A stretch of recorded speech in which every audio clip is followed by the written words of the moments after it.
1962 में अमेरिका से जब लौट के आए इंडिया में, तो उनकी पहली नौकरी टाटा स्टील में लगी जमशेदपुर के अंदर।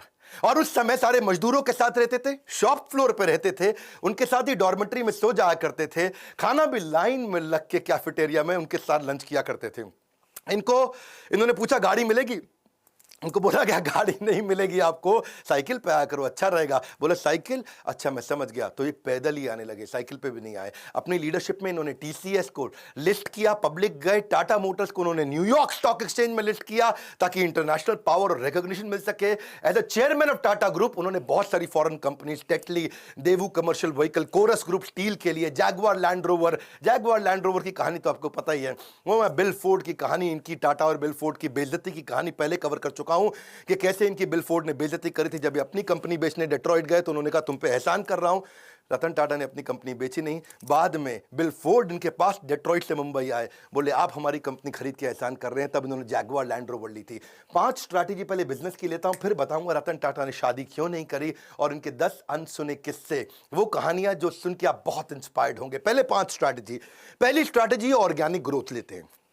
ऑर्गेनिक मतलब जो अपने आप मिल सके, नई मार्केट, नई टेक्नोलॉजी, नया कस्टमर, नई मार्केट, नई टेक्नोलॉजी, नया कस्टमर, ढूंढते रहो। कौन सी नई मार्केट, कौन सी नई टेक्नोलॉजी, कौन सा नया कस्टमर। दूसरी इनऑर्गेनिक ग्रोथ, जो अपने आप होएगी, ठीक है, अब इनऑर्गेनिक ग्रोथ लेंगे, टेक ओवर करेंगे, एक्विजिशन करेंगे, दूसरी कंपनियां खरीदेंगे, छोटी कंपनियां खरीदेंगे, खुद को बड़ा करेंगे, जॉइंट वेंचर करेंगे, पार्टनरशिप्स करेंगे, स्ट्रैटेजिक अलायंस करेंगे। तीसरी स्ट्रैटेजी, जो धंधा अच्छा नहीं है उसमें से एग्जिट कर लो।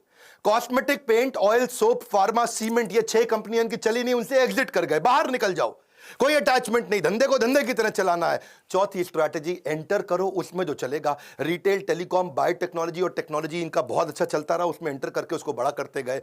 और इनकी फाइनली 5वीं स्ट्रैटेजी क्या थी कि कोर बिजनेस को पकड़ के रखो। स्टील, मोटर, केमिकल और पावर, ये इनके कोर बिजनेस थे। अब लेते हैं 10 वो कहानियां। 10 में से पहली कहानी बहुत लोगों के मन में है, रतन टाटा जी ने शादी करी क्यों नहीं। एक बार आया था मौका, वो शादी के बहुत नजदीक पहुंच गए थे। लॉस एंजलिस में उनको वहां एक अमेरिकन देवी से बहुत प्रेम हो गया था। वो देवी जी को भी रतन टाटा से बहुत प्रेम हो गया था और वो अमेरिकन देवी के साथ इतना प्रेम हो गया कि इन्होंने डिसाइड कर लिया अब शादी करें। इतने में टाटा जी को फोन आया इंडिया से, अरे बेटा रतन मैं बीमार हूं।